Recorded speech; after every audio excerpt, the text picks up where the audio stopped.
But a second. All right, I'm going to stop. Listen, I don't know. That was all me. So, that always happens. I disconnect everything. Are you ready? You've just been typing away like your Lois Lane. Sorry. Intrepid reporter, Lois Intrepid. Lane. Yeah, I guess that's a pretty good compliment. Yeah. So, I'm sorry. Marvel's Lois Lane. Mm-hmm. Oh, that's good for the podcast. I got to save that. But I didn't. I used it now. All right, you want to start recording the podcast? Yes. You're going to say more than anything. That's what I'm here for. Episode 160. We don't have anything planned for 160. That's okay. We always have something at the 10s. Are people actually watching this right now? Because this is real dull. That's not real dull. Oh. This is IRL, man. This is behind the curtains. Yeah, okay. We rolled back the curtains. I People hear were you like, now. this is how they plan things. Okay. They don't. All right. I'm just going to start the podcast then. What are you looking at? Yeah, let's do it. My clock stopped. I need to wind it, but I'll do that later. Okay. All right, here we go. Let's do it. Welcome to episode 160 of the All the Book Show, recorded at the David A. Howe Public Library, where we talk book news, news, literary events, author events, book reviews, So many different things. books, obituaries. Yeah, really? Yeah, when books Wow. when books die and go to heaven Okay. or hell. Okay. Book hell. Yeah. What do you think that is? Could be. Blockbuster? Doesn't even make sense. Yes, it is. Okay. Yeah, a book in Blockbuster? Probably like a library bag sale is where they Yeah. go. You know, they're just sitting around Yeah. hoping somebody will be like, all right, Yeah. and toss them into a bag. Listen, kids, Blockbuster used to be a video store video chain store in where which you you could go into the store. Physical copies And of things. I don't have to explain that to people around here because we have a family video. It's hopping. It's thriving. I went in there and they're just thriving. like, yeah, take any movies you Yeah. want. And I'm like, okay. Yeah. There's always signs they're like now hiring. I'm like, Yeah. really? Yeah, it always says we're growing. Really? Family video, we're growing. Good for you. Yeah. What's Good streaming? for you. We don't need it. Don't need it. Don't need it. Don't Yeah. care. Well, a lot of unreliable internet in these parts. So That's true. In this area, You know. that's the whole thing. you know what doesn't buffer? A DVD. It skips though. They skip a lot. Yeah, sometimes Yeah, you take have to buff up the DVDs. Is that your physical comedy? Yeah. We are hot right now. Oh, I know. These mics are hot. They are hot. They're hot. So It's been a little while because we recorded early last time for Labor Day. So, prove it. Prove it. Okay, yeah, right. That's a weird What was it? We challenge. recorded Friday, right? Yeah, we recorded Friday before Labor And then we had Day. a Labor Day. Yeah. Nice It long has been a weekend. long time. I know. During that long stretch, I visited 2 libraries in our system. I visited the Cohocton Library and I visited the Atlanta Library. The Cohocton Library is in an old flooring showroom, so Okay. it's just filled with these weird spaces where okay, this is linoleum and this is carpet. It was so cool though. Right. I really like seeing it. The Okay. Atlanta Library is so cool. It's a very small, triangular building in the town of Atlanta, which is it's the only game in town. Atlanta, this library. Georgia? No. Oh. Atlanta, New York. Okay. They do every Thursday morning. They do coffee. They do an annual community dinner where everybody just brings a dish to pass. They do square dancing, line dancing. Yeah. It's a happening place. Little peek into I've rural never New been York there. Yeah, it was a lot of fun. So our anyway, distant listeners. thank you, Belinda and Phil, for showing me your libraries. Which brings up another good library-related point. Okay. That right now we're doing a big push to get everybody to know that you can use any library in our system, 48 libraries. So we've got little stickers that you can get on your library cards that remind you of that. Nice. So stop in any of the libraries. Check them Nothing out. sicker than a sticker. That's for yeah. Bring it up. So glad people got that on Yeah, video. for people who aren't watching, Nick and I just missed the high five. We missed a high five. It was That's fine.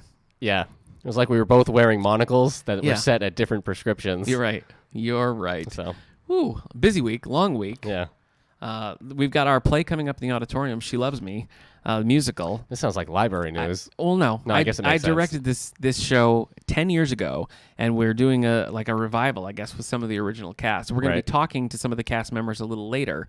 So that's coming up. And you can catch the show this weekend in Houghton, Thursday and Friday, the 7 o'clock shows. Here, we got free shows, Ooh. Saturday at 7, Sunday at 2. So we'll be talking to the cast a little bit later in this episode. But right now, let's get into the old bookmark. The old See bookmark. what we've been reading, Yeah. see what we've been watching, maybe. Man, I want to. Do you? All Yeah. right. Well, I finished some graphic novels. I finished Oh, you're gonna start. Everybody next gonna start. Superman Wonder Woman Volume 3, I think, Casualty of War, featuring Superman and Wonder Woman and their love. Not great. Can I say something about this? Yeah. Never has a book about dating been so dated. Okay. Okay. Remember earlier before we recorded, Yeah. I said I had a sick burn And that was gonna just throw people through that a was loop. it. It was that. Was it. Yeah. Well, if it helps, I wish Superman and Wonder Woman would kiss dating goodbye. So that's a dating. That's a dated dating Yeah, reference. that's pretty good. Yeah, Thank you. and a very like audience specific Yeah, you're reference. right. Only okay. Yeah, only a handful of people are gonna get that. That's fine. Let's see. I read Red Hood and the Outlaws. Oh, that's all you have to say about this Superman. I mean, there are a It's couple fine. of this. It's fine. It's a Superman Wonder Woman series. Something That's I a thought love I written wanted in the stars. that I learned that I do not in fact want. Okay. Red Hood and the Outlaws Volume 3, Bizarro Reborn. Nobody loves his Bizarro like Nick. I know. I was kind of enjoying this. Uh-huh. And then there's a change that happens to the Bizarro character in the middle of this, and Mm-hmm. it's just like, what are you doing? Nick's Goodreads reviews were real rough for a Marvel fan like What are me. you doing, DC? Because he just kept being. At one point, he's like, "I'm tired of reading Marvel's Superman." I'm Well, I like, haven't even "What gotten the to that heck? yet, That sounds so- great." And he described Bizarro as like, "I guess Bizarro's fun if you like reading Beast." And I'm like, "What?" He No, just the point that I was trying to. Yeah. Okay, so in this, Bizarro goes from being the Bizarro that we all know and don't like. Is where that he's just- Bizarro talk for do like? No, we don't like him. Oh. And then he goes to being like all upper crusty, like Kelsey Grammery. Yeah. You know, and it's just, it doesn't fit. Like if Uh-huh. you want to read Beast, read Marvel comics featuring Beast. Don't Okay. read like Red Hood and the Outlaws. And to your next point, Superman American Alien by Max Landis. In my review, I said I was tired of reading Marvel's Superman, and I knew that was going to tick you off. So let me explain to you what I mean. Yeah. Marvel always goes the extra mile to really like personalize the characters. You know what I mean? Like, like Spider-Man's favorite food. You know what I mean? You know, like Lasagna. what Tony Stark wants to do on the weekends. You Right. know, like their internal struggle. I mean, Marvel has kind of cornered the market on giving you these a very realistic world and very realistic like superheroes. DC doesn't really do that. Like, what does Batman do when he's not Batman? Shut up, it doesn't matter. Is Yeah, DC's he's answer. just Batman, yeah. Yeah, you know what I mean? And like, what about Superman's doubts? Well, he's Superman, so shut up. Yeah. Is usually the DC approach, which I like.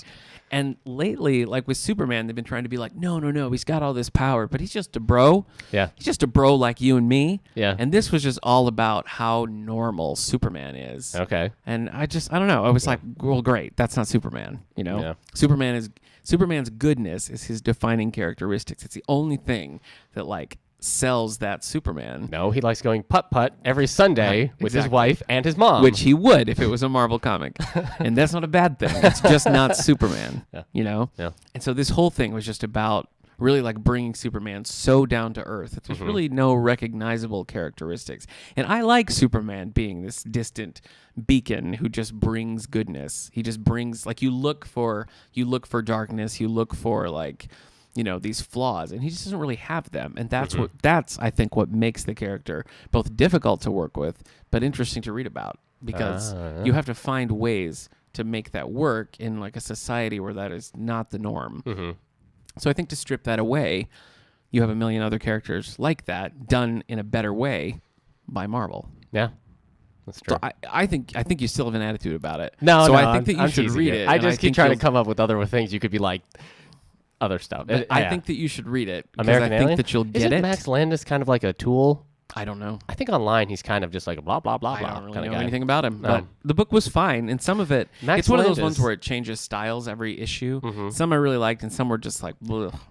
I think Max Landis is like a screenwriter Yeah.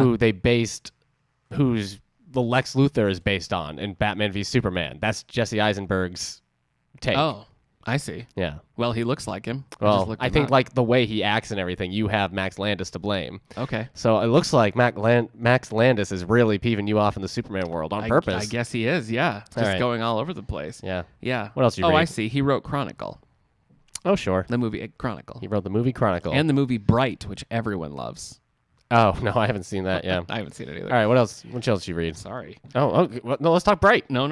I finished With special guest Oh, you know what Will else? Smith. You know what else I'm reading? Say what? I'm reading Sorry. Tim Seeley's run on Grayson. I'm reading a giant omnibus. You can't imagine how big this thing is. You probably can imagine it, but it's very big. Yeah. And Hence the title this is where Dick Omnibus. Grayson is not Robin. He's not Nightwing. He's just like a super cool secret agent. Super cool. I read the first volume and was just kind of like, eh.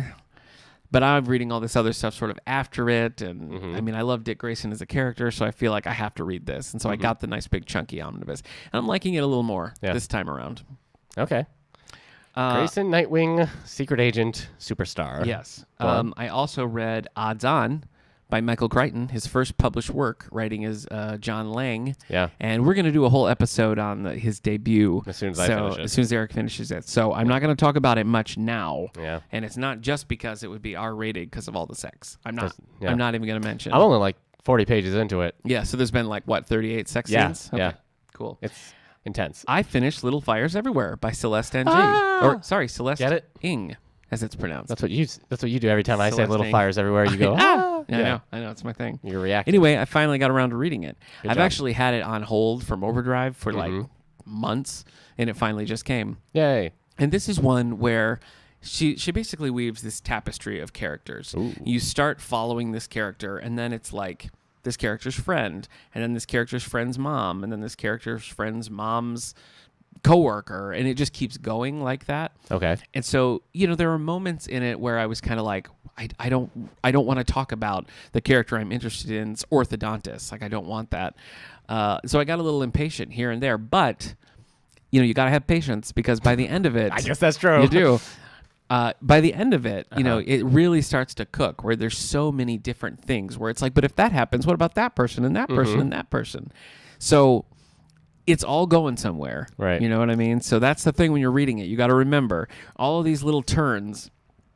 They're purposeful and they're very well done. So by the end, I not only really That's liked the all book, the Little Fires Everywhere. but I was get it. very impressed that she was able to make these characters interesting, sell moving from person to person. And I really felt like at one point, at least one point throughout the book, you felt like the character you were reading was the main protagonist, even though they were one of 30. You know? And certainly there's more clear, like, this person is a very primary character. Right. But even so, every time we took these little divergent paths, you had a moment where you kind of felt like you were reading a book about that person. So hats off to Celeste Ng on that. I'm very impressed. It always amuses me when you talk about like auxiliary characters and focusing on them to be boring, because you like Stephen King. Yeah. And that's like his bread and butter Well, too. I mean, done well, it's very effective, but it's hard to do well. And Stephen King does not do it well every time. That's true. Let me tell you. You know who does it well? Who? That I can't remember the name of the guy who wrote that book that takes place kind of around here that we read in a house. Old man had crazy ex-wife, family, I don't know. son. You and I read it? Yeah. As like a book club? Yeah, Nobody's Fool. Oh. Yeah, there But we we go. hated that. Yeah, I know. I was Oh, it was kidding. just It was sarcasm. Okay. But the sarcasm didn't land because I couldn't remember the title of the book. Although, while we're taking a dig at Richard Russo, I do have There to we go. mention that Bridge of Sighs, one of my all-time favorite books, written by Richard Russo. So yeah, take you that, know, Richard take it with Russo. a grain of salt. And finally, Nope. Oh, go on. No. Go on. Finally, for books I finished, Oh. I finished Haunted by James Patterson and James O'Bourne. Yeah. This is a Michael Bennett novel. Michael Bennett is an NYPD cop who has like 10 kids. I read the first one forever ago, and I have been so stressed with this play, like all the other things going on. I was like, I just need... Not James Patterson. Yes, absolutely. And so I was in Walmart. Go on. Buying a James Patterson in Walmart is Wait, like... are you so like rich and posh that we're supposed to be like, what? No. Nick Gunning? Not that I was in Walmart, but I think Walmart? there's something kind of funny about The James Patterson? buying a James Patterson book in a Walmart, because they both sort of occupy the same space in their various like. Yeah. Can I see your wrist? I just worlds. need to check your privilege right about now. No, I mean like James Patterson is kind of like the Walmart of authors. Jeez. All right. The All the Book Show is not an elitist podcast. That's not a knock against Walmart. No, you know what? Yeah. Forget it. Wait, if it's not a knock against Walmart? No, I'm just saying they're both. Sure. There's no way. James Patterson's the McDonald's. That's good. Yeah. Well, that's a good example. Yeah. That's a good example. Hey, I love a good McDonald's French fry. Yeah. Anyway, this was fine. It was just what I would come to expect from a James Patterson. It moved quickly. Yeah. I enjoyed it. It kept my interest. You know. Yeah. I'm currently reading. We don't have a Walmart in town, and I think I know why now. We don't. It was me. Yeah. I'm currently reading Shout: The Beatles and Their Generation Little bit by louder Philip now. Norman. What's it called? Shout. A little bit louder now. Shout. What was a little bit louder now. Shout. Stop. Okay. A little bit softer now. Okay. Thank you. I know I read Philip Norman's John Lennon biography, and I loved it. Uh-huh. I have not read this, nor have I read his Paul McCartney biography, because Philip Norman, as far as like Beatle historians go, is legendary for his like dripping contempt for Paul McCartney. Is that true? It is. And Huh. so I don't know why you would ever pick Philip Norman to write a biography of Paul McCartney, but I didn't even. Why? I wasn't even. Why would you write about the Beatles if you hated He one of their most important members? He is like 100% team John Lennon. Oh, boy. He's in the realm of like, if John Lennon did it, it must have been good, and it must have been for like a deep and philosophical reason. So he hasn't actually listened to Lennon's solo work. Fair. But anyway, I picked this up at a book sale, and I did really I thought the Lennon book was really well written, if not a little glowing. And so we'll see. I haven't really got into the whole Lennon-McCartney dynamic in this book yet, so we're going to see when... I think basically he thinks that McCartney is like a showboat, an egotistical showboat. Well, is he? I don't... I mean... I guess it's hard. I think it's hard to say that Paul McCartney is egotistical because he's also like the most successful like artist of all time. So, it's Okay. kind of hard to... I mean, maybe he just really is that good. Right. And it would be hard to sort of... So I'm sure he has an ego. I'm sure he has that to him. But I guess I think he's also earned a little bit of that. Okay. So I don't know. I haven't gotten to the divisive parts of this book yet. So we'll see how I feel. But Okay. I'm going to power through. I'm going to do it. Jeez. I've also on the back burner. I've got. Oh my gosh. I started Farewell to Arms because we're doing that for our book club for Banned Books Week and as part of History Week. So, but that really is like back burner right now while I'm reading this other one, and I think that's it. Okay. Take it away. Whew. I didn't read as much as Nick. Nobody does. I was busy. He's a monster. A lot going on. He's a reading monster. What did I finish? That's what I'll start with. Yeah, tell me. I read Ultimate Iron Man. This is like a 10-issue origin story of the ultimate version of Iron Man. Ultimate version meaning the Ultimate Universe, where Marvel has a separate continuity. And it's written by Orson Scott Card, and it ain't good. It ain't great. Really? It starts out fine. I was surprised when I saw that Orson Scott Card it- wrote Iron Man. I just didn't There's know. a lot about it that comes across like, oh yes, this is Orson Scott Card. Like this just it reads like his Does books. he say fart constantly, or was No, that just but what he says? there's some stuff in there. You're like, oh yeah, he's kind of a little bit of a bigot, isn't he? But he also it's set in the Ultimate Universe, but it contradicts a lot of what we already know about the Iron Man of the Ultimate Universe. Okay. And I don't. Ugh. what? Creepy spider in this office dangling from the ceiling. Oh yeah. Well, he just Sorry. wants to be on the show. I guess he does. Yeah. Well, I've read a few things. we haven't had a guest in a while. So. We're gonna have like multiple guests today. Yeah.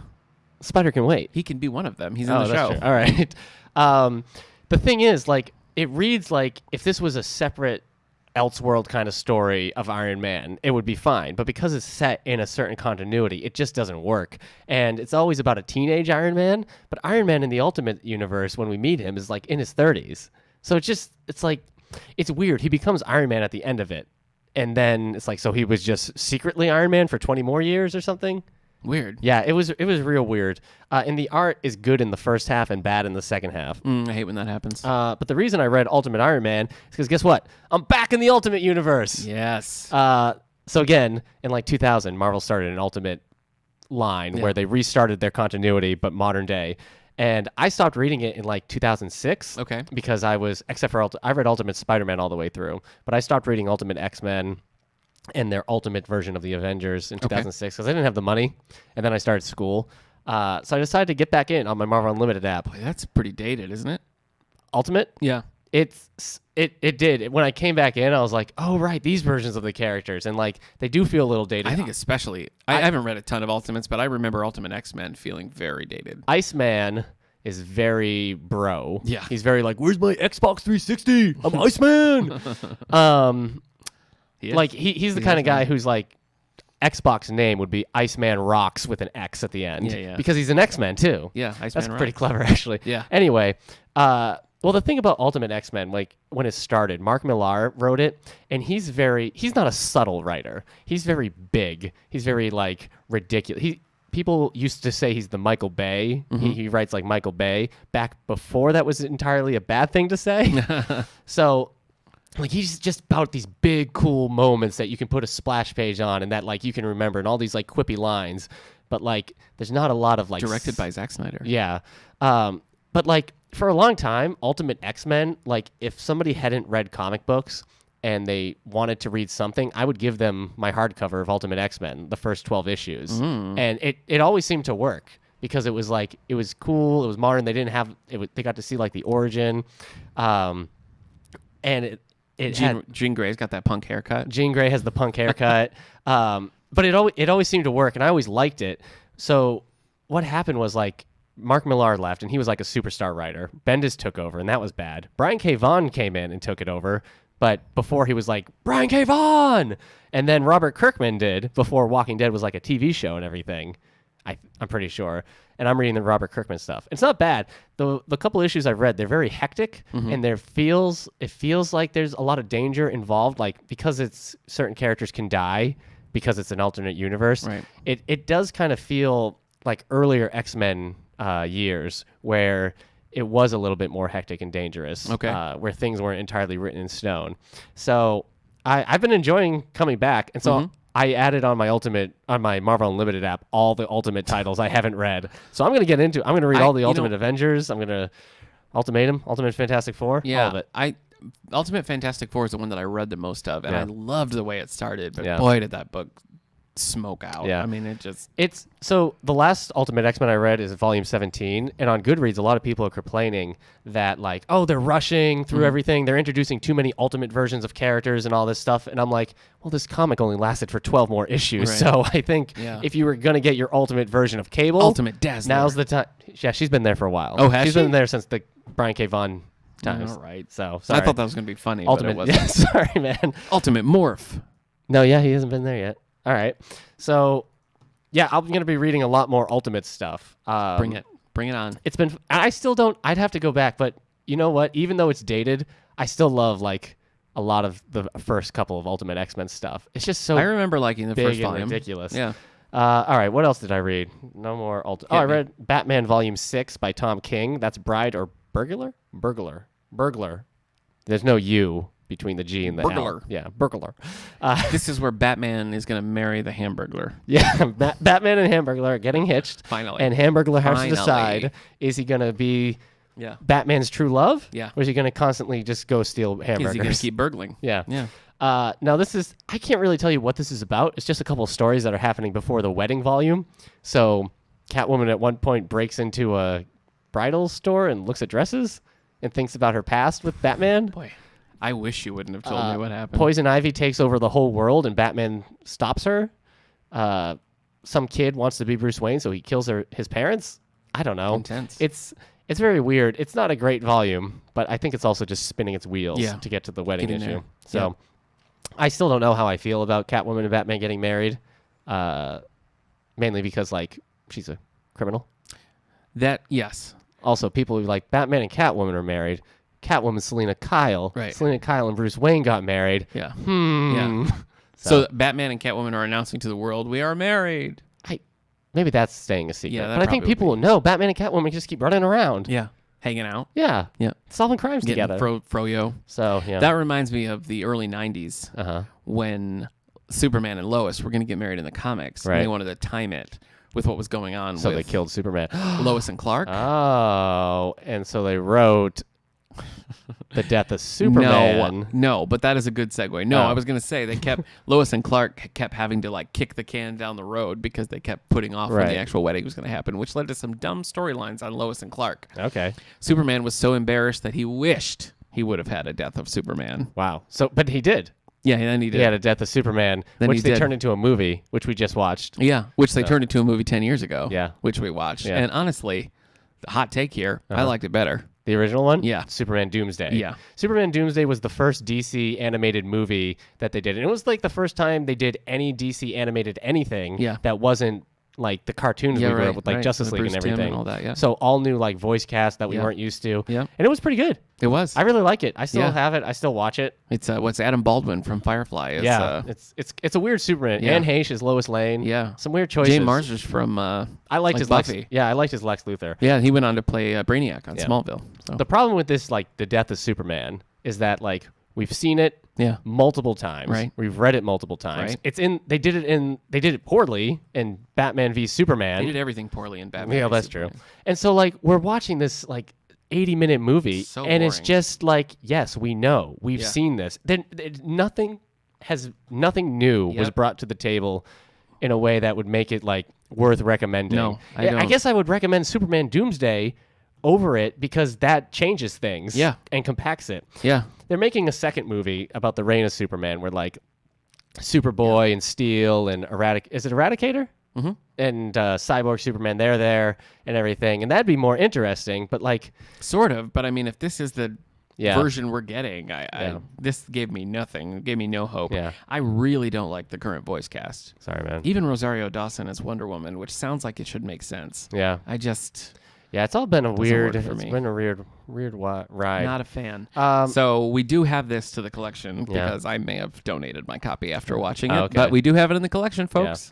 let's see. I'm still reading The Witcher, Baptism of Fire. Which, I'm about halfway through with it. These are long reads. I always forget how long they are. They're big. I know. Um, And we did the copies that I ordered have since come in since the last Nice. episode, so they're Yeah. being processed as we speak. I'm liking this volume more though, even though it's very much like he's now writing like political fantasy as opposed to back when in the short stories where Geralt was going around and solving Right, mysteries right. and fighting monsters. At one Yeah. point in the book, they're like, "We think there's a vampire in the graveyard." I'm like, "Really?" And then like, "There's no vampires in this area." It's like, "Darn it! Come on, just deal with one vampire Just a for just single- like one chapter." Just one. But I took a break so I could read Odds On. So I started that this weekend, but Nice. I wasn't getting into it, so I'm gonna have to like commit. Yeah. Once you do, it goes quickly. Okay. So I read. I've read some other John Lang stuff, like Early Crichton. I read Scratch One and Binary. Uh-huh. And so I guess I kind of knew what I was getting into when we Oh, okay. started it. I'm sure it's probably more jarring for you. It reads like Crichton, just not. It reads like the style, but not the skill. Yeah, like an or the underdeveloped, topic. unpolished. Yeah, it makes perfect sense. But Yeah. we'll talk about it more next week. And I saw the movie Crazy Rich Asians oh, this weekend And? with my wife. I liked it. yeah. Uh, I do want to read the book. So Kendra, my wife, was like, "Let's I go know see her. Crazy Rich Asians." I was like, "Okay." She thought we were going to see like some crazy like high comedy. Oh. Like This Is Right. 40 or whatever, and it's Yeah. called Crazy Rich Asians.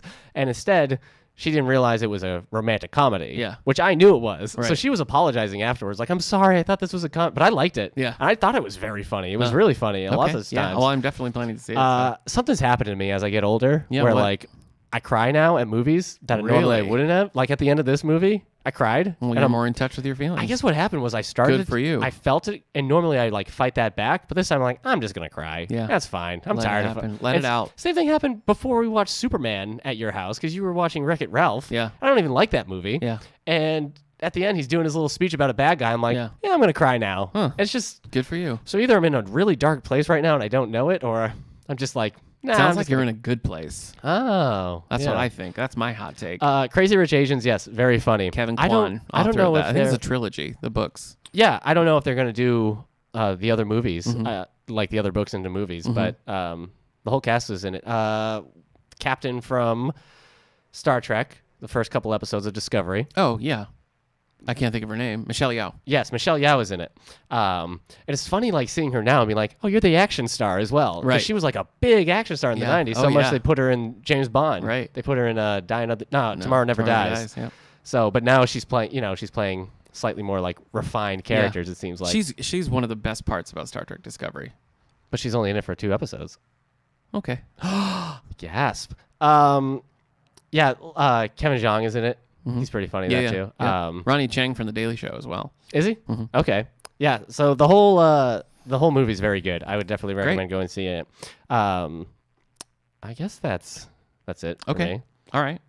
Well, let's move on to some book news. So the National Book Awards, the long list snap. is dropping this week. So it's not out as we record. It's not out yet. So for next week, we'll be able to cover the long list a little bit for you there. So that's coming. Okay. Way back, about 30 episodes ago, we sat down and had a chat with Elizabeth Elo, author of North of Boston, which we did for the book club. We did an interview. Yeah. We did. I was a big fan of this book.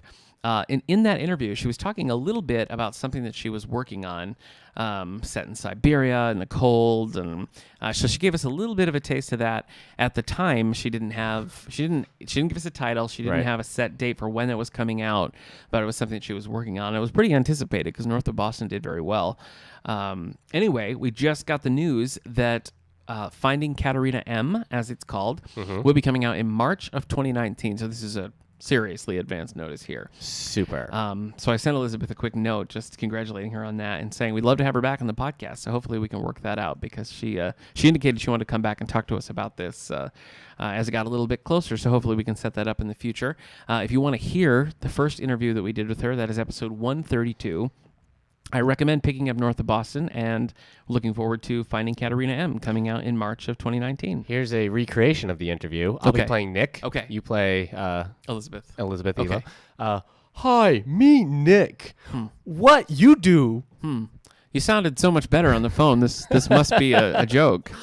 Sorry. Yeah, that was a Anyway. drama. That was a dramatization. Some Dramatization. Liberties were taken. Liberties were taken. No. And the proof is in episode 132 of the All the Books There show, we which go. you can find at Yeah. soundcloud.com/allthebooks or on iTunes. That was kind of like Bizarro Nick.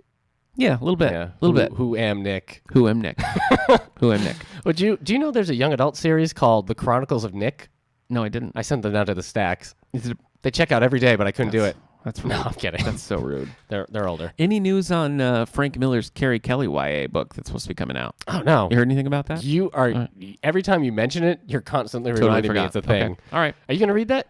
I think so. Do you like Carrie Kelly? I do. I think it's a graphic novel anyway, like a YA graphic Ooh, novel. I hope somebody else is doing the art. Me too. Because his art style is definitely not Yeah, the kind it's that crazy. kids will flock to. No. Look how scribbly he is. Or they might be like, "Oh, hey, that's what I did in 4th grade." Yeah, that's And then they'll true. like that. Yeah. All right. Oh, poor Frank Miller. Well, let's see. All right. Sorry, I had a weird dinging. Do you hear that weird dinging? Yeah, somebody's breaking into your car. Okay. Gosh. Anyway, advance notices. So here are some of the things we have coming down the road. This is coming in November. And the first up, we have Sea of Greed. Greed. Not green. Sea of Greed. Sea of by Greed. Clive Cussler and Graham Brown. This cover's a little bit more exciting than It they've is. been. It is. It's still not. I still miss like the jungle scapes. Oh, I do too. Yeah. So Yeah, but boy, Clive Cussler. yeah, Who would have thought? Who would have thought? Graham Brown. Yeah. Who would have thought what? He'd still be going. Yeah, didn't we teased him last time, and then we looked up his age, and we're like, oh, okay, it makes sense now. Yeah. He's 87 years old. 87 years old.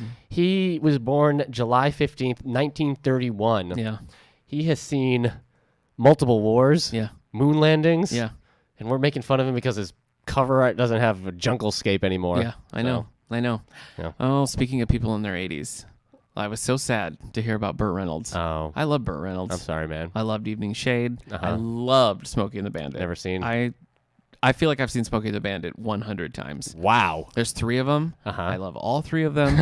They're just Burt Reynolds and Sally Field, like driving cars. Mm-hmm.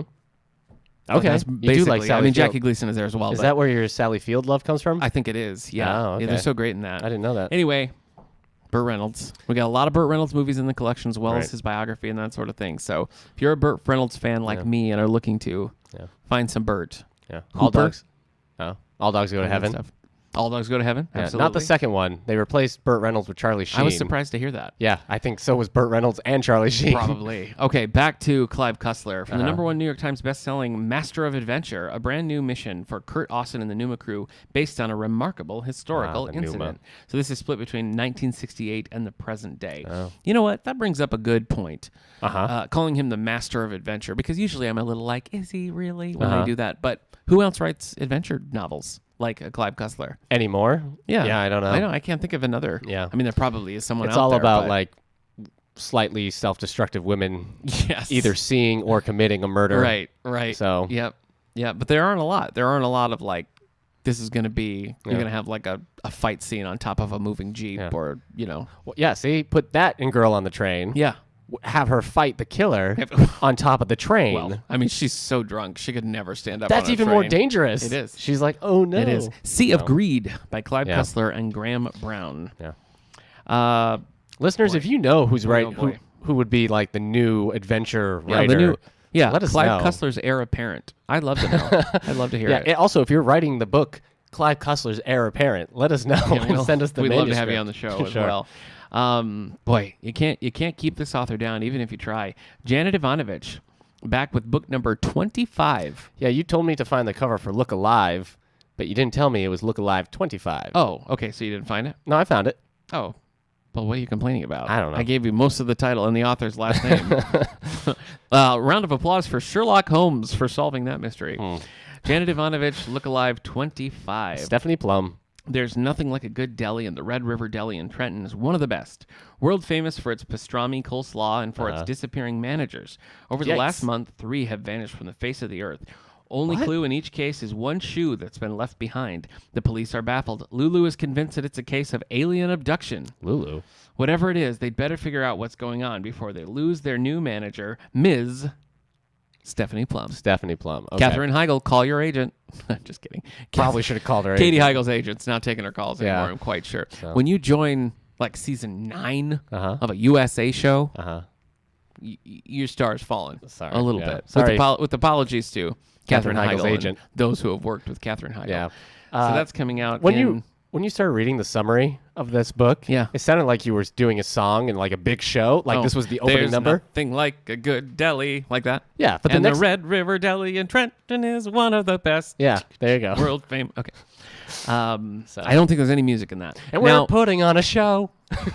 thank you. In a barn. That's it. I only read one Janet Ivanovich Right. books, and boy, if I could turn back time, I would have read.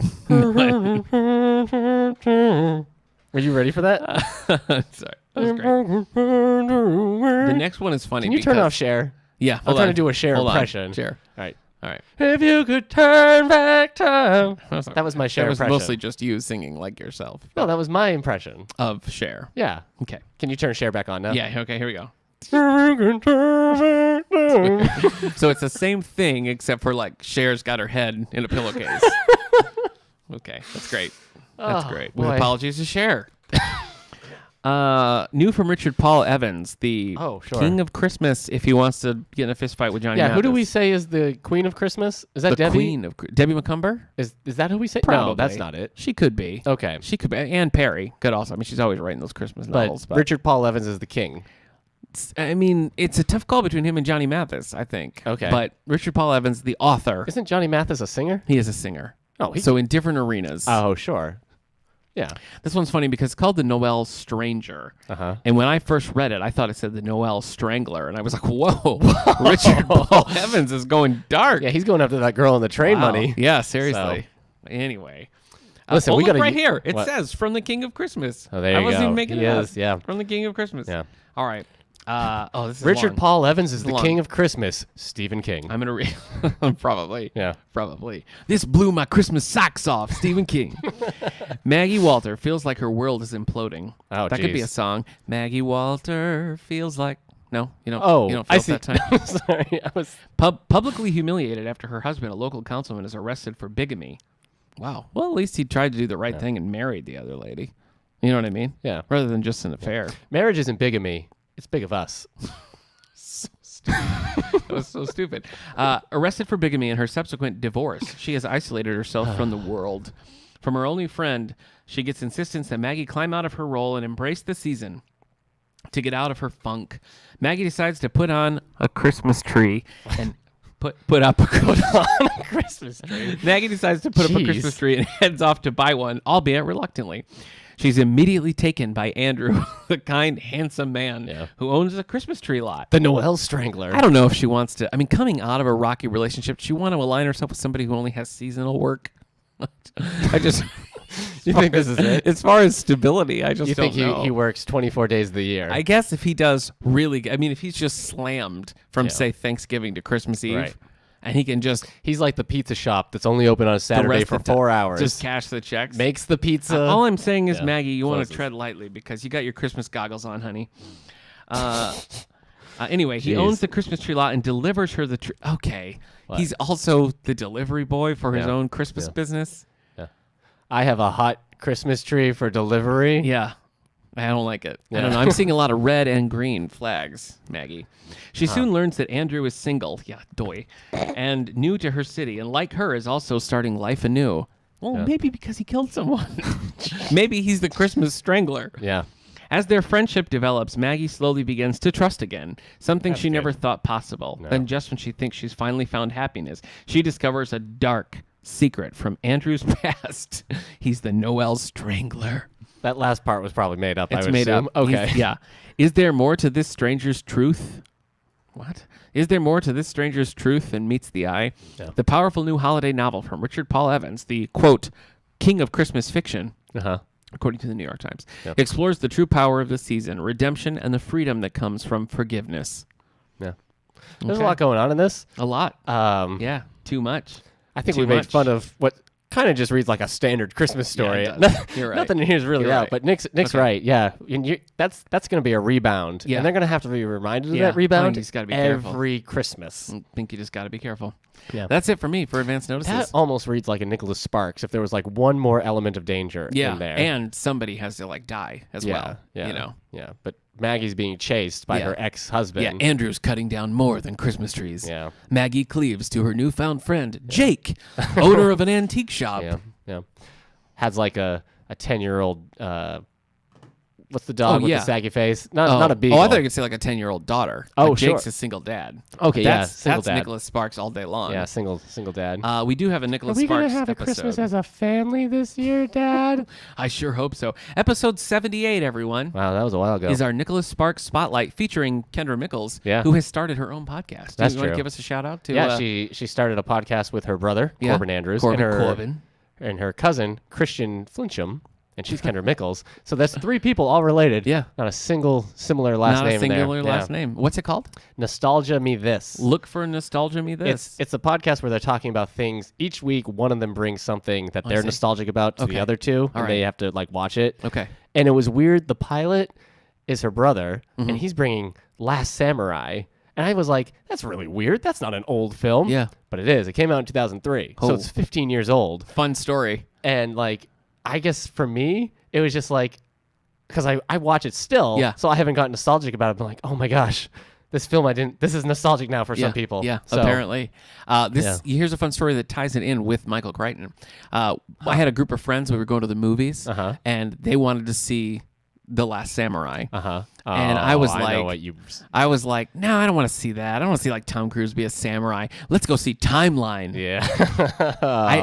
There's a lot of grudges. Yeah. That caused me a lot of friendships. It really did. Yeah. It There's- really did. Anyway, if you want to hear more about Nicholas Sparks and see if Kendra's any good at podcasting, you can listen to our episode 78 or our more recent Broadway episode. That's true. She was on the Broadway episode. Anyway, So they did. You'll like second episode. They talked about Rockadoodle.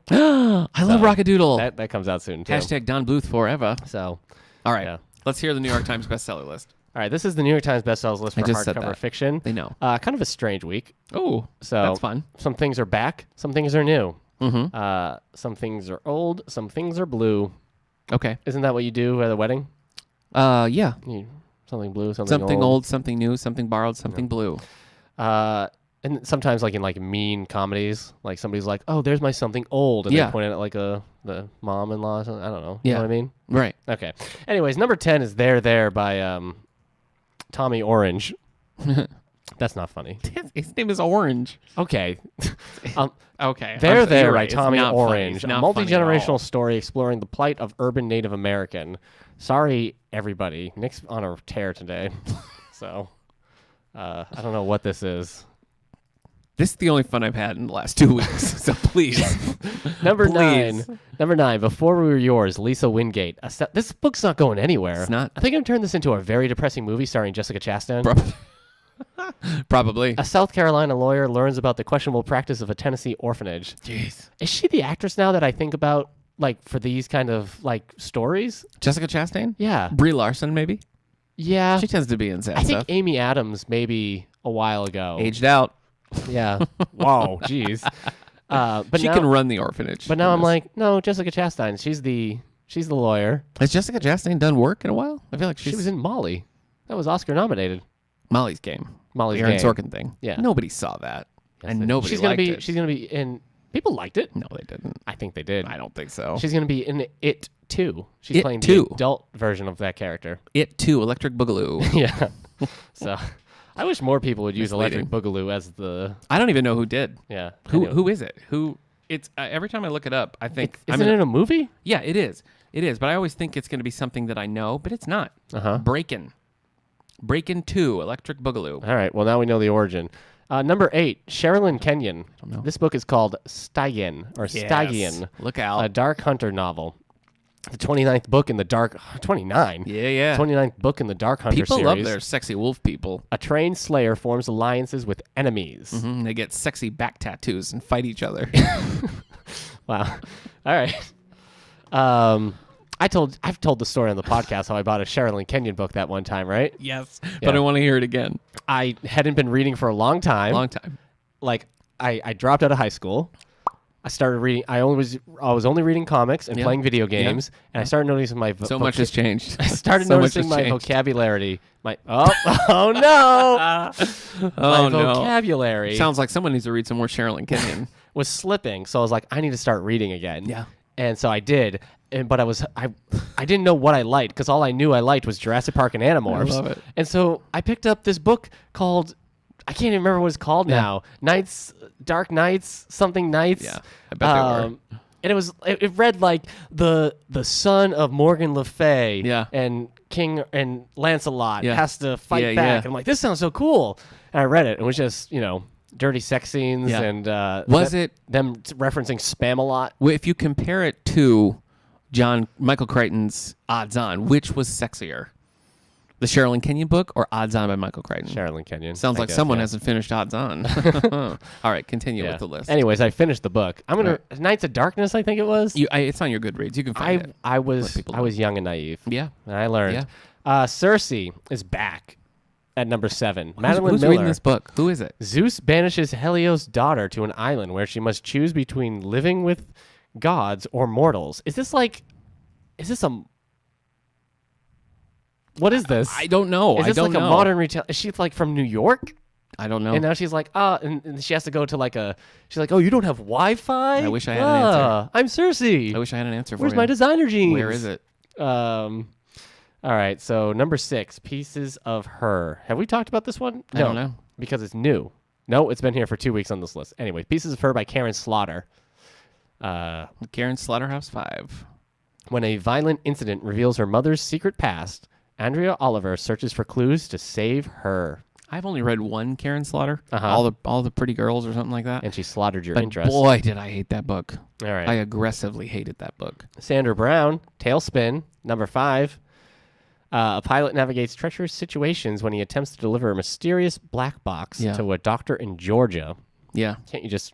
Georgia's not like a remote location. I feel like Sandra Brown is like the flavor strawberry banana. What? And that it constantly shows up. Nobody asks for it. Nobody really wants it, but it's fine. And so they continue to have strawberry banana or read Sandra Brown. Do you know what I'm saying? Yeah, I don't like milkshakes.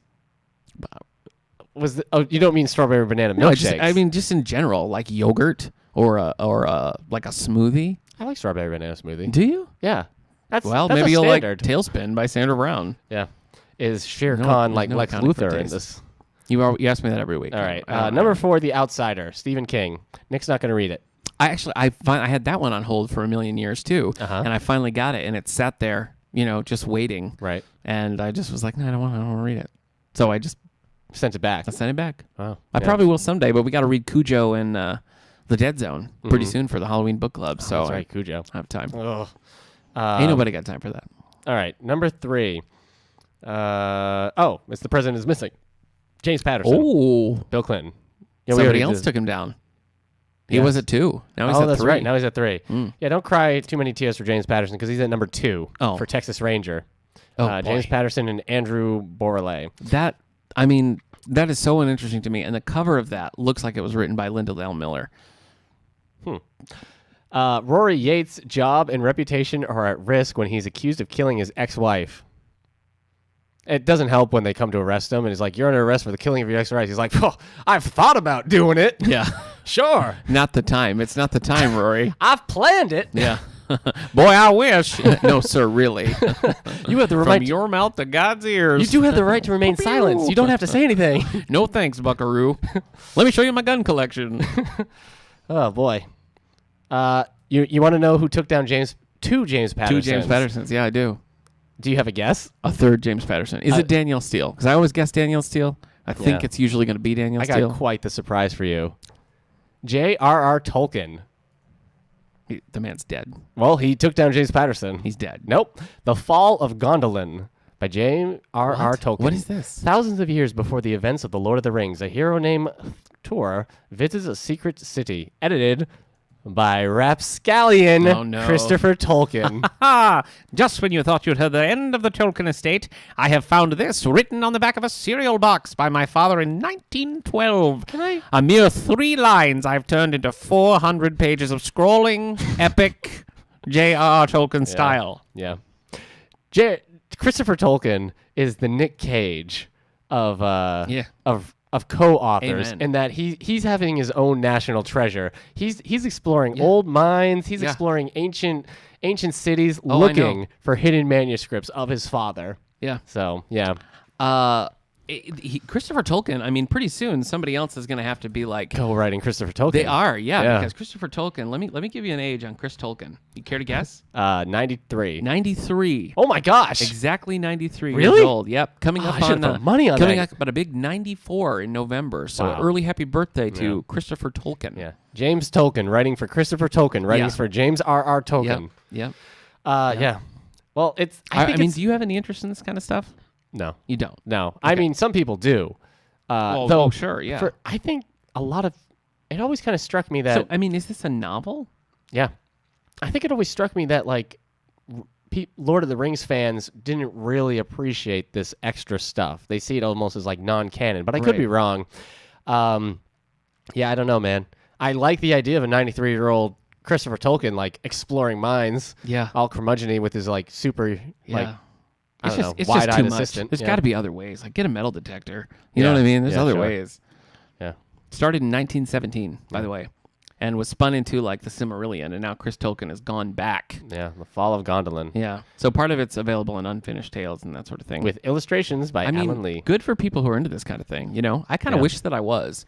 I wish that so I could anticipate this kind of thing. I think it would be fun. I'm not. I'm thinking. I'm never of- going to be. Yeah, no, I don't think you'd like it. I'm not saying that I. You, that's you what don't I'm like saying. silly I know. words. I don't like silly words. Like when I read The Fall of Gondolin, I'm like, okay, this place is called Gondolin, but you're like Gondolin. Yeah, I just assume Whoa. they're all in a little like Little floating yeah, umbrella that yeah. goes from town to town. Yeah, But I Yeah. could be wrong. I don't know. yeah. Nick, I found this Jupdar I read The Hobbit. outside in the Goofdar deserts.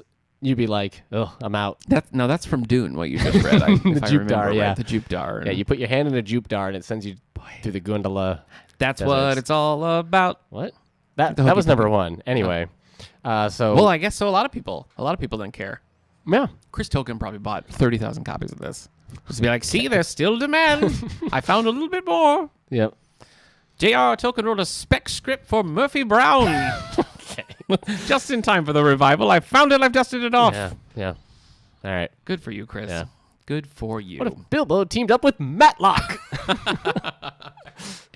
Now, see, then you have my interest. Why are you going to Okay, do that? sure, yeah. Jeez. All right. Are you having Bilbo Martin and Freeman Matlock. playing Bilbo, or are you having Well, who are you Ian playing? I mean, Holm? Andy Griffith is gone too, so Oh, okay. I'm not sure. All right. He could be on the new Magnum PI. Yeah. Or Bilbo and Magnum PI. the Both guy hairy guys who does right? the thing with stuff. He finds stuff and he turns it into other stuff. Takes a hairpin and toilet paper and turns it into an atom bomb. MacGyver. The new Yeah, the new MacGyver. The new MacGyver. Yeah. Well, talking about the new MacGyver is a perfect segue to our spotlight for today. Oh, wait. My notes say no, it's not. They're Oh, not related sorry. Anyway. Sorry. Well, as we mentioned at the top of the show, our auditorium programs are beginning again here at the David A. Howe Public Library, starting with a production of She Loves Me, which was actually, the show was just recently back on Broadway with Zachary Levi, Jane Krakowski, and others. Won some Tony Awards, so there's a lot of goodwill for the show Zachary right Levi now. can sing? Well, he was in it. He wasn't great. Harsh. He was, I don't know. Yeah. I mean, he hit the notes, but I didn't think it was Nick particularly has good. had a vendetta out for Zachary Levi since even, I feel like before Chuck even aired. There must have been something I mean, pre-Chuck that yeah, he did I to you. I don't particularly like Zachary Levi, but the Which is recording funny. of She Loves Me, Yeah. the new one, is Yeah. just completely lacking in character. He's just sort of like he's hitting the notes. You can't say he's not hitting the notes, but there's just no charm to it. And the show is all charm. Like that's Right. just the only way that it works. But maybe it's just Okay. a bad recording. I don't know. Yeah. Anyway, Do you think this is a situation where you don't like Zachary Levi and he doesn't like you, but like that's something you say, and Zachary Levi's like, I like Nick. He's fine. does he? No, so now I feel bad. Now I feel bad. Yeah. I will see Shazam. Yeah. You would have seen Okay. Shazam anyway. Yeah, you're You- right. You're but such a Mark But Strong normally fan. I would have bought the new cast recording of She Loves Me, but much like the new Bette Oh, Midler, yeah. Hello Dolly, they just do nothing for me. Are you going to buy the new cast recording very of Shazam? cold recordings? Maybe I will. Maybe I will. Anyway, if you're not, of Solomon. that's it. I was going to sing the whole Shazam. Okay. If you're not familiar with the show She Loves Me, it is also based on. Strength of Solomon. It's a Hungarian play that was adapted into the Jimmy Stewart movie, The Shop Around the Corner. It was adapted again in the Judy Garland Van Johnson movie, In the Good Old Summertime, which is not a good movie. Mm-hmm. And then it was adapted one more time into one of my favorites, You've Got Mail, starring Tom Hanks and Meg Ryan. Ah, There are a few scenes in You've Got Mail that are almost verbatim the same, right. which is what verbatim means. Okay. In She Loves Me. So if you're a fan of any of those movies, come check it out. Even if you're not though, the music's good, the story's fun. It's about two people who in real life don't like each other and don't realize that they've been like secret pen pals in a Lonely Hearts letter writing club. So anyway, it's a good show. Okay. And we're going to sit down and talk to some cast members, both from the original production and some who are new to this new production. So let's Right. we will cut to that for the podcast.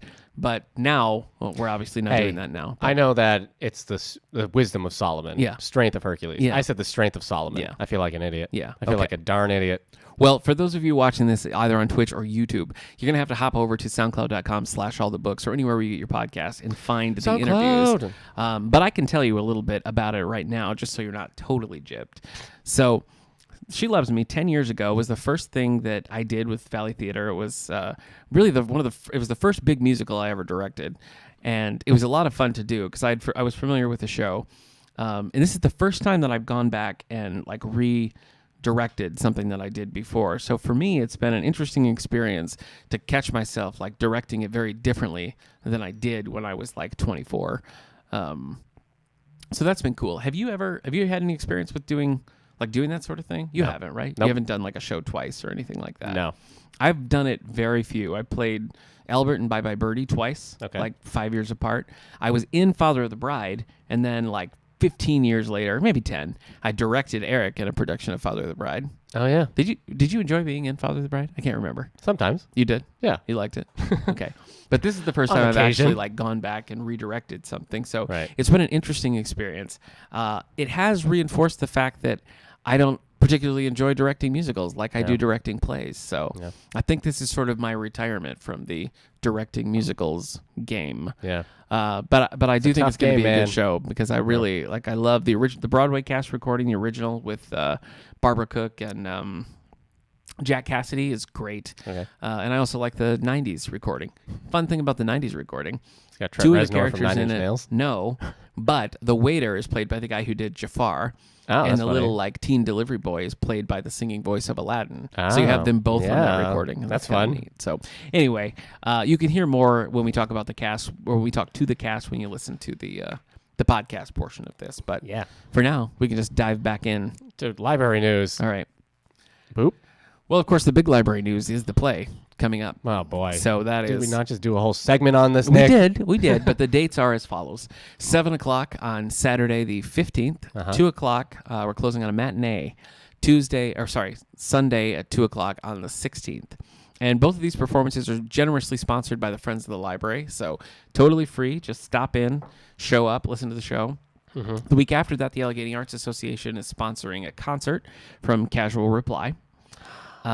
And then we have History Week. So History Week is the last week of September. We'll have tons of displays going on. We'll be doing library tours. We have a historical lecture in the auditorium every single night. Daft That Punk. also happens to be Banned Book Week. So we'll be talking about banned books.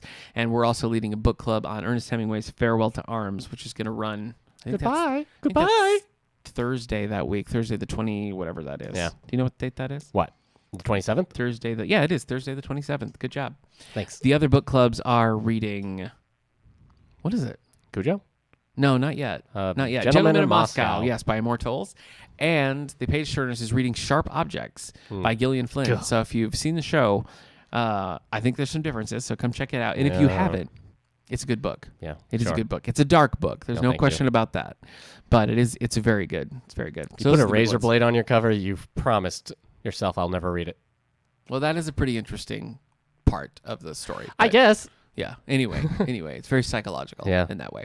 What about you? What do you got going on? What do I got going on? We got our new Wednesday night teen night. I'm Yeah, excited about that. Arcade Tuesdays are back at 3 to 5 on Tuesdays. Hence Where they the name. sing the music of Arcade Fire.